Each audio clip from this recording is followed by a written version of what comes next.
Hello, welcome to Kingdom Mandate. And I am Dimeji. This is where I teach you how to bring the kingdom of God to wherever you are until the kingdom of that place becomes the kingdom of our God and we reign with Him forevermore. We're starting a new series, and this series has to do with the workplace. Um, it's amazing to me that we don't actually understand the priorities of God, most especially when it comes to the kingdom of God. To us, to many of us, we think that all that God cares about are souls. Not true, He needs souls because He needs every single person on earth to be thinking His word, and we use our souls to think and believe His word. But principally, Jesus came so that the whole earth will be a colony of heaven. And in order for the earth to be the colony of heaven, then we need to ensure that every single nation within that colony is actually colonized by the kingdom of God. And that is our assignment. Wherever God sends us to, that is what we're supposed to do there. Now, look at this. We spend more time and more resources on building churches. Now, how many hours do people spend in churches? No matter how you try, no matter how you increase the program, people will spend more time in the marketplaces and in the workplaces than they will in the church. Principally on Sunday, most people spend highest of 3 to 5 hours in the church. But in the workplace, every single week, we spend 40 hours of our life. That is minimum. 40 hours of our work life in the workplace. And the key thing is this: if we don't see the workplace as a mission field, then we're going to create a dual character, a dual behavior in Christians. Because when they are in church, they will live one kind of lifestyle. When they get into the world, the workplace, they will live another kind of lifestyle. Because in the church, they believe God is in charge, but in the workplace, it is the devil. So you can imagine people living in two different worlds when those two worlds can actually be merged. You get me? It's exciting also to understand that if Christians are released into the workplace ministry, a lot of things will begin to change in the workplace. And a lot of miracles will happen.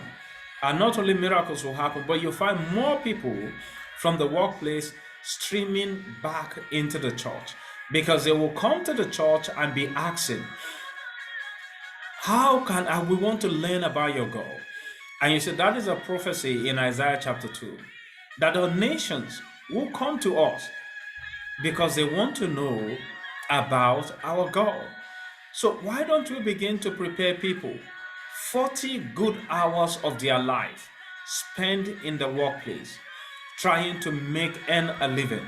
You see, we are not in the workplace to make a living. We are in the workplace to make a calling. You get me? The workplace is a calling.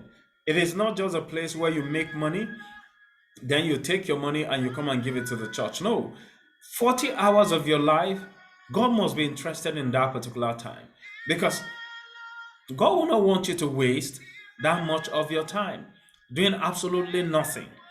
The workplace is a kingdom mission field, and it's good bet we begin to accept this so that we begin to transform the workplace. I Most times when I look at what is happening in the church, we have ministry to the business people, we have ministry to ministers, but we don't have a ministry to people that work. When you search through most of the bookstores, you won't even find a book that actually address Christians that work in the workplace. I know Bishop T.D. Jakes wrote one uh, on the workplace. You get me? But he was writing about how you can actually fight battles in the workplace. But it is important that we begin to see the workplace as a mission field of the kingdom. Now, in every single uh, day of the week, work day of the week, there are billions of people in the workplace, billions of people. And most of those people will never ever come to church. Most of those people will never hear about Christ. Most of those people will never even see Christ demonstrated. Now, when we get into the workplace, it is not for us to start preaching. That is not the way the workplace works. The kingdom is advanced in power. That is, it's advanced in the way we behave. So when you get into the workplace, you need to behave it. When you go through the beatitudes are the some of the principles of the kingdom. There is nothing in those beatitudes about how to preach. You get me? Even Jesus said this in the Great Commission. He said, "Go ye into the world, into the nations, disciple the nations." How do we disciple the nation? Not by preaching, but by living a lifestyle that they can actually see. So when we begin to have a ministry to the workplace, we'll begin to raise Josephs, Jacobs, Daniels, Nehemiah. You get me? In that particular workplace, there will be the light of the world. There will be the salt of that particular workplace. And they are going to do amazing things. And souls will be drawn to the kingdom of God. Because when the devil is, when that workplace is judged, the devil will be cast out of that particular workplace. Jesus will be lifted up. And what will happen? He will draw all men to himself. So all we need to do is get in there and judge the wickedness in the workplace. Then the angels of God will cast out the devil. Then we'll lift up Jesus in that particular workplace. When we lift him up, he himself will draw multitude to himself. So it is important that the church begin to see the workplace as a mission field.